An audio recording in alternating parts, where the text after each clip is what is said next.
Good afternoon, and welcome back. My name is Clark, or CP Cunny, and I am oh so very thrilled that you have decided to join me for another little episode of our Sanctuary Oslo series. Now, if you tuned into the last one, then this little habitat should look a little bit familiar, barring maybe one or two small changes. Um, I had some problems where the adult hyenas didn't have this, but the juveniles could like jump on top of the jeep and then jump on top of the kiln and then jump on top of this awning and then just walk right out. So uh, so the jeep's been moved a little bit, but it's honestly was a pretty subtle change. And I think I got rid of a couple boxes too, but. We are back, and we are going to be heading back on over to the cat section of our zoo. More specifically, we are going to be building a home for the cougar. Not the cougar like an older woman who dates younger men type cougar, but the cat. So I'm just going to go ahead and kind of share some of my thoughts as to what that's going to look like. So right now, I'm thinking it'll save me time and it'll grant me symmetry that I think is appropriate for this section. To just copy and paste the barriers from here on over to here. I was fooling around with it, just to kind of see how it would look. Obviously, I'm going to go and I'm going to take off this tiger print pattern off of the walls. I'm hoping that's not going to be too much trouble. But I'm going to do that so that, it just, I mean, there's still that symmetry of the stone and wood with this, like, metal, like, climb-proofing frame that I have on top, as well as the gallery more or less looking the same. There are some problems with the evenness of the terrain that I'm going to have to kind of finagle my way around. But all in all, though, I think it'll look pretty nice. The interior is going to look pretty different. Now, they have an absurdly broad range, and one that I thought about trying to incorporate into the decorum of the fence. There was just no idea that I just fell in love with. I thought about maybe using the same technique that I used for the Clemson Tiger Paw, to kind of paint some countries on the side, but this is what I did for the Clemson Tiger Paw. Whereas all of these are just individual periods, and I was kind of able to just put down a picture of the tiger paw and then kind of trace it out. I thought about doing that with the countries that their range overlaps with. I thought about kind of along the same vein, just using screens and putting up different flags. But I didn't think that the countries would lend themselves very well to being drawn on that small scale. And honestly, the screens in this game, whenever you put in custom images, they don't look great. So I think I'm just gonna leave it plain blank wood, at least to start. And if you see me doing something else, then just know that I was struck by inspiration during the recording of it. But uh, but yeah, from there I'll do that. And then while they do have broad range, I kind of associate them with the Rocky Mountains. I know that they live well beyond the Rockies. They also live in the Andes Mountains and the Amazon River Basin, and heck, all the way up to the Canadian Shield. However, what I associate them with is the Rockies and with mountains. So I'm gonna try to reflect that here. I'm thinking copy and paste the barrier, and then maybe do some like rocky outcropping structures here and here, that are kind of centered in the habitat so that they don't give them an opportunity to jump over the fence. And then maybe include their shelter in there instead of right by the gate like I did for the Siberian tiger. But anyway, those are just my thoughts currently. Beyond that, I have no plan. No plan. So, you know, hopefully that works out. And I will talk to y'all. I'll talk to y'all on the other side. Thanks again. Thanks again for tuning in.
Welcome back. So, I don't know if anybody caught this detail at times 10 speed, but this is the college coffee shop. Something, loving name that I've given to the place that all the Cougars hang out.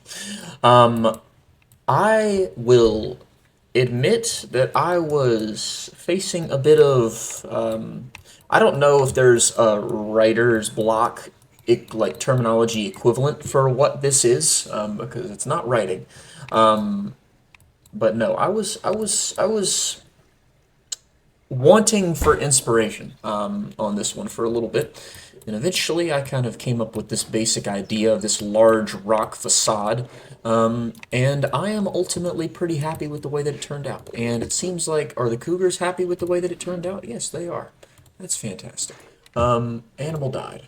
All right. Well, we're just gonna let the staff automation take care of that. And I'm going to very quickly throw in a vet research center. For those of you who do not know this, it's a tremendously helpful piece of advice if you don't know it.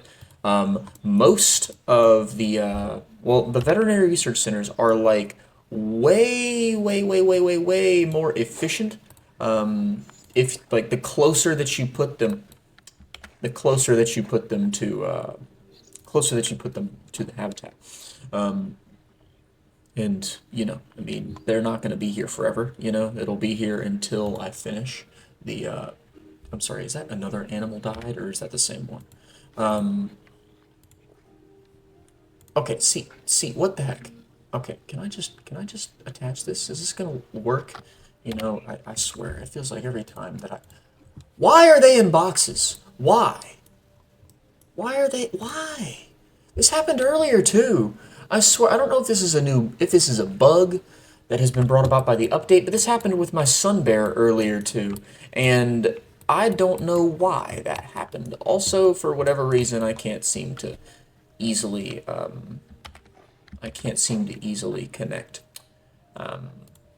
connect this flippin' research center to the path.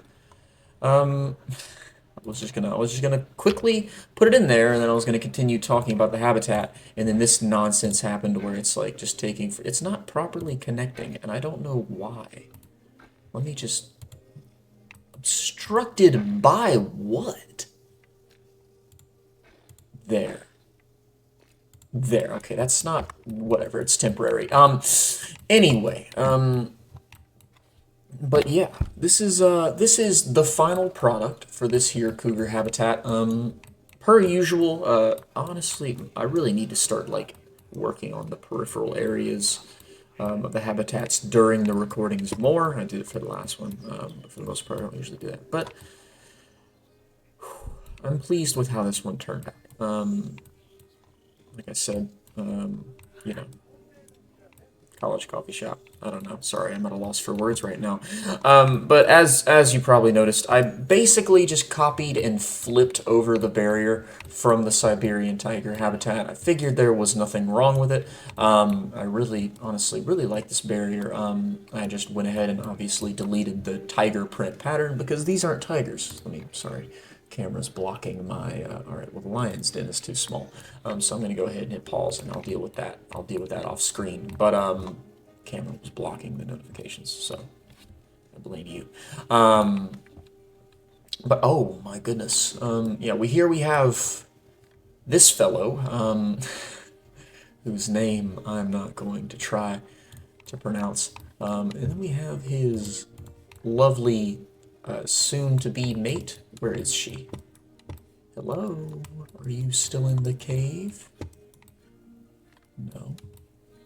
Are you up here? I really, really hope that they use this. They're not using it right now.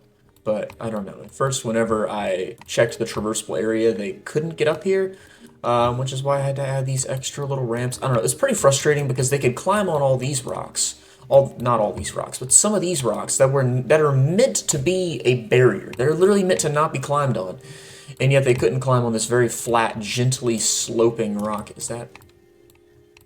Oh, they're both over here. Okay, but yeah, there's our lovely Apani name that I can actually pronounce. Look at this though. You know, I genuinely love cougars. Not cougars. These. Pumas, mountain lions, whatever you'd like to call them. And I will say that one thing that I don't know, I've always found very interesting about cougars is that I think that cougars are a prime example of the impacts of man.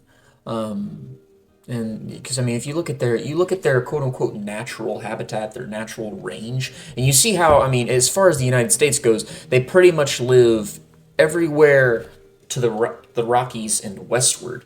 And then they have this little like enclave population in Florida, and that is because, well, that they didn't just decide that they wanted to retire in peace.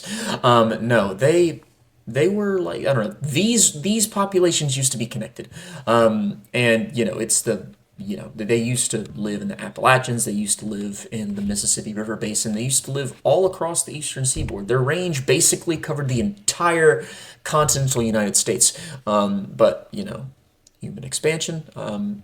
Cougars are an animal that is considered to be a threat to both livestock and humans.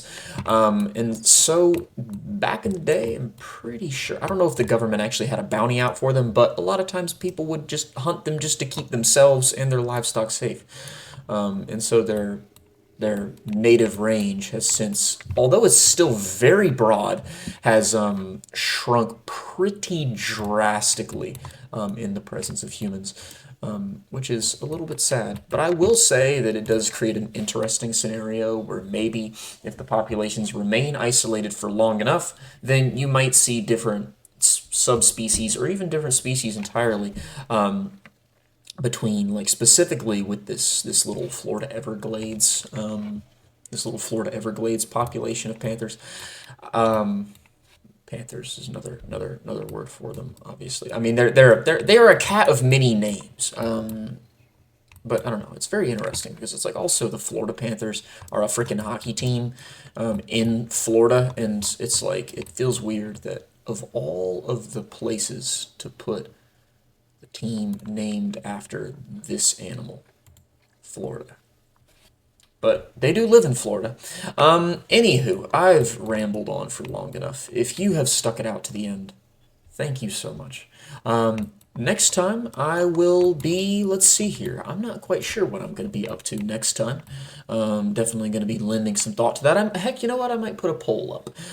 So if you're watching this, keep an eye out for that. But we'll go ahead and, I guess, give you some of the options here. We're either going to build over here or we're going to build over here. And there are going to be like 2 or 3 species on either side, being the snow leopard the Amur leopard, the sand cat, and I'm trying to think about what else.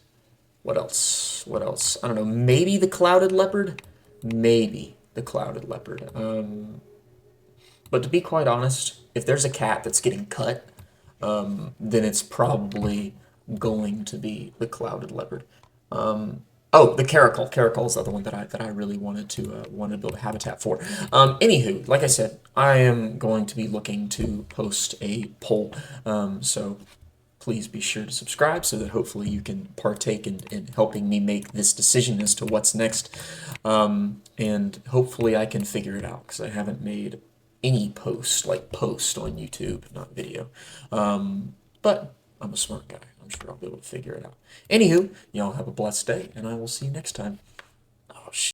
Wrist cracked. Bye-bye.